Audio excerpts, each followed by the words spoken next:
जन्म कुंडली विश्लेषण में आपका स्वागत है। जन्म कुंडली के अंदर कुछ ऐसे योग बने हुए होते हैं जो व्यक्ति को सब प्रकार से संपन्नता भी प्रदान करते हैं और ऐसे रहस्य प्रकट करते हैं जो उनके आगे कंप्यूटर भी फेल हैं। उनकी जो ऐसी ऑरा होती है, उस ऑरा के अंदर और उसके दिमाग के अंदर ऐसे एक्टिविटी होती हैं जो आज की विज्ञान भी देख कर के हैरान रहती है। जन्म कुंडली में जातक की जब कहीं कीर्ति होती है, कहीं नाम से होती है, कहीं विद्या से होती है, कहीं कोई ऐसा रहस्य हो, उस रहस्य को प्रकट करने की क्षमता और शक्ति प्रदान करने वाली ऐसी कोई अलौकिक शक्ति उसकी जीवन के अंदर ऐसी विद्वान होती है जो आए दिन चमत्कारों का हर जगह प्रूफ के साथ में वो चमत्कार भी दिखाते हैं और लोगों को उस सभी तक पहुंचने की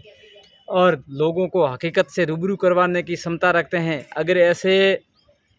कुछ विरले संत होते हैं, ऐसे साधु और सन्यासी होते हैं जो उन्हें ऐसी अलौकिक के दिव्य शक्तियाँ प्रदान जन्म से ही प्राप्त होती हैं।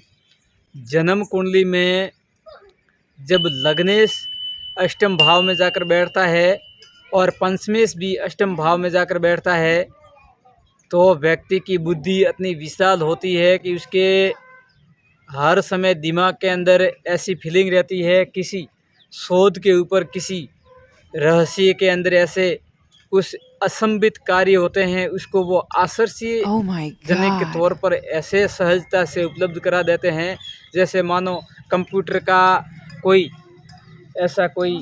फोल्डर हो, उस खोलने के एक पासवर्ड होता है और पासवर्ड लगाते ही वो अपने आप खुल जाता है। ऐसा ही कुछ रहस्य होता है जो कहीं कहीं विज्ञान भी उनके सामने फेल होता नजर आता है। जब जन्म कुंडली के अंदर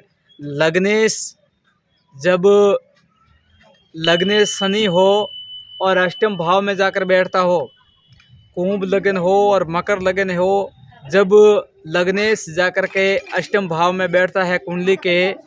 और उनके साथ में राहु बैठ जाता है तो व्यक्ति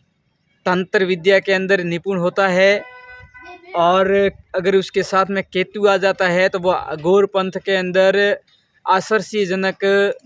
व्यक्ति होता है, विश्व विख्यात होता है और अपनी विद्या के द्वारा और अपने तप के द्वारा वह व्यक्ति सार्वजनिक सभाओं के अंदर और सार्वजनिक समाजों के अंदर वह विख्यात होता है और व्यक्ति अपनी खुद की छवि अपने बलबूते पर और अपने तप के द्वारा वो अर्जित करता है। उसके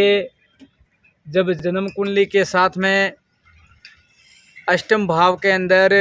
देखा जाता है किसी व्यक्ति को जोड़ करके तो उसको वह रहस्य भरा व्यक्ति होता है, उनका तेज भी अलग होता है, उसके बोलने की वाणी के अंदर भी अमृत होता है। ऐसा व्यक्ति हर जगह मिलना मुश्किल है, लेकिन कोई विरले ऐसे संत होते हैं जो ईश्वर के साक्षात्कार करवाने में भी वो सक्षम होते हैं। ऐसे कोई अघोर पंथ के अंदर साधु सन्यासी होते हैं जो श्वास से प्रश्वास यानी ईश्वर का अलौकिक दर्शन करवाने की क्षमता और अनुभूत करवाने की भी क्षमता रखते हैं। ऐसे ही कुछ योग होते हैं जन्म कुंडली में जब पंचमेश या नवमेश जा करके अष्टम भाव में बैठ जाते हैं तो अष्टम भाव रहस्य का होता है और रहस्य का पर्दा उजागर करने की क्षमता और शक्ति प्रदान करती है उसके पंचमेश यानी जन्म कुंडली के पंचम भाव का स्वामी बुद्धि का स्वामी होता है। वह रहस्य को प्रकट करने की क्षमता करता है, शक्ति प्रदान करता है। जब ऐसे ही योग आपकी जन्म कुंडली के अंदर बने हुए हैं और उस रहस्य के द्वारा आपको पूर्वानुमान होता है, आप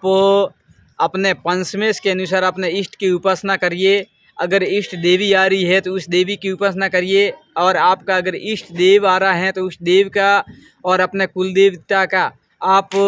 हर समय आह्वान करके पूजा करें और उनके साथ में आप अपने नित्य क्रम को जोड़कर पंचमेश को मजबूत करने की क्षमता प्रदान करने की ऐसी कोई भक्ति हो, तप हो, माला हो, उसको हर रोज़ जपना शुरू करें। आपका अष्टमेश जागृत होगा जो विज्ञान को भी चैलेंज करने की शक्ति रखता है।